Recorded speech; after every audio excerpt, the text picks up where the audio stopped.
Phillips then again was present, picked him up, and drove him away with the knowledge of what he had just done. Finally, when Washington was finally arrested for these odious crimes by the NOPD, Phillips was right there again, right there by his side. Defendant Washington has committed horrendous, unspeakable acts, and she chose to meet him, drive him to safety, conceal his whereabouts, and obstruct the lawful investigation into these heinous crimes. Shanyka Phillips is the second indictment secured by the DA's office stemming from the tragic deaths of 8-year-old Joseph Washington, 5-year-old Jayla Washington, and 3-year-old Avery Washington in the October 18th house fire. Joseph Washington was indicted in this room on March 7th by the grand jury for 3 counts of first-degree murder and obstruction of justice and remains in custody pending trial. This office has and will continue to, we have persisted in working to use this grand jury process to secure key indictments against the most violent and dangerous offenders in this city. Under the guidance of Chief of the Homicide Unit, Matt Durbis, this team has delivered a prolific string of high-profile indictments which have taken ruthless offenders off the street. This is yet another reminder to anyone who aids or assists a dangerous criminal before, during, or after they commit crimes in the city, they will be prosecuted to the fullest extent of the law. Keith? All right, we will take questions from the media on topic only. We'll begin with Ashley Hamilton from WGN. Can you talk about the relationship that you know that Phillips had to Joseph? Our understanding is that she was his girlfriend. We'll go to Ashton Brothers from Fox. So as far as her arriving at the scene, can you give us a little bit of a timetable of how long she was actually there, and then kind of a time frame from there of when she actually met up with Mr. Washington? Actually, I absolutely could do that, but I'm not going to do that. I understand the desire to know everything possible about the details of this case, but we still have to prove both of these cases in court. And I'm going to be a little circumspect about what details we're at liberty to release at this time. Are you able to answer how long they've been in a relationship? I'm not going to say that at this time. I understand the question, though. Yes? Jonah Gilmore. You call this horrendous and unspeakable. Talk about how important it was to get this indictment and to get her off the street.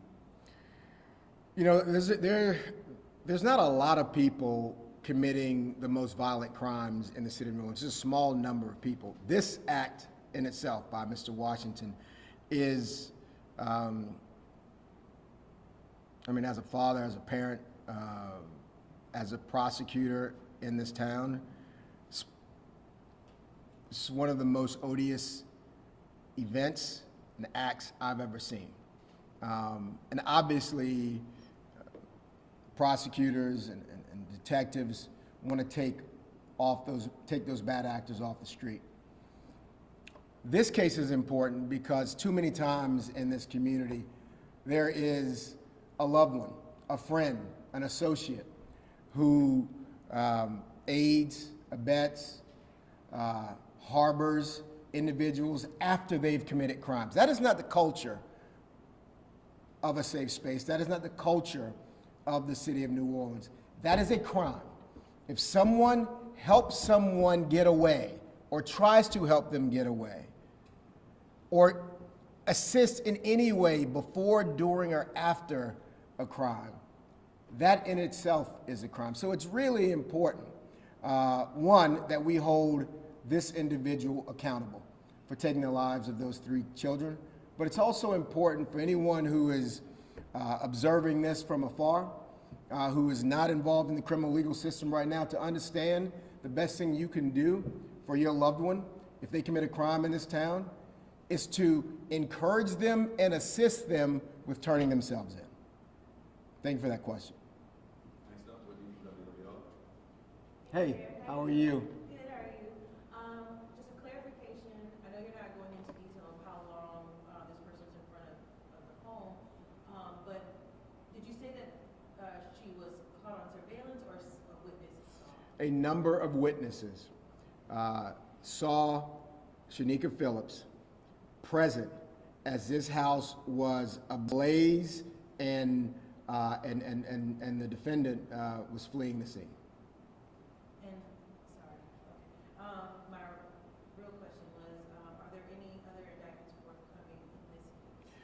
As in all cases, we're going to pull on any loose thread, and we're going to follow the evidence. If the evidence takes us to someone else, then we're going to be knocking on their door. If the evidence takes us to additional charges for persons that we already know about, there will be more charges forthcoming.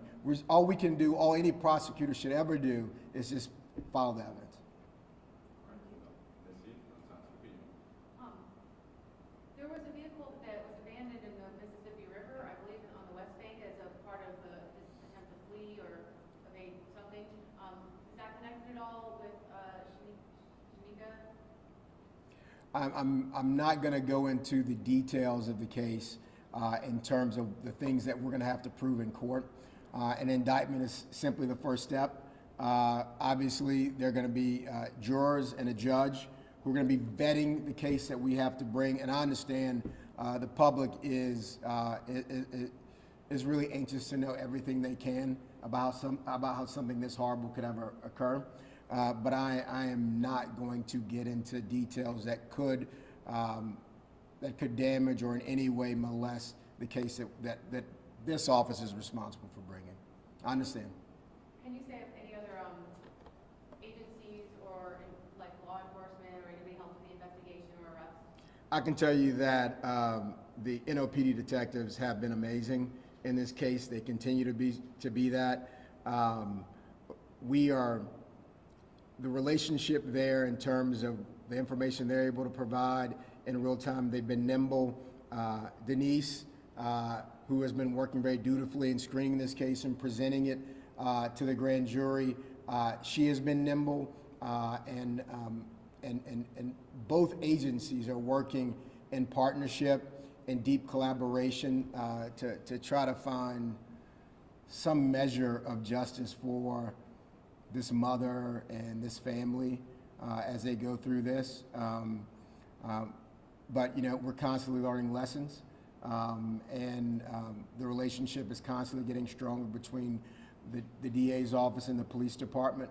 And I can't thank them enough for their work to help us bring everyone to justice that was involved in taking the lives of these 3 young children.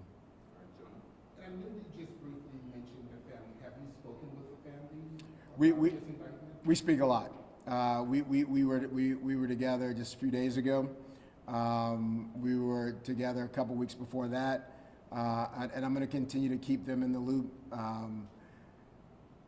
It's heartbreaking to see the pain on their faces that probably will never go away. So yeah, we've been in contact with them, and we'll continue to stay in contact with them. Hey, you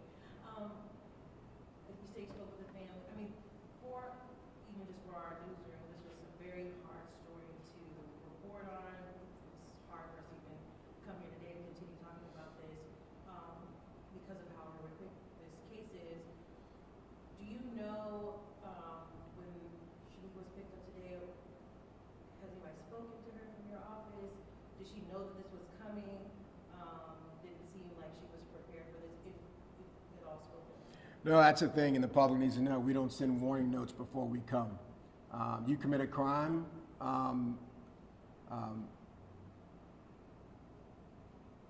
you need to be held account, and there's no advance warning. There's no text message. I mean, I guess I'm saying, did she appear that, some people when they, I guess, know they're guilty of a crime or feel that they, Any kind of remorse? yeah, any emotion, like, that was visible. I don't assume that you also the text. I don't, I can't answer that question. You know, I can tell you, I don't know what remorse would look like in a case like this. You know, this is one that is going to be keeping us up late and waking us up in the middle of the night, probably for years to come. Do you have a message? I know you speak with the family often, but do you have a message for the family as this case, I guess now 2 cases, progress? They've been incredibly strong in the face of, I can't even call this a tragedy, because this was a choice. You know, oftentimes when you see this degree of violence against people, you don't expect it to be a parent, right? My heart breaks every time I think about them,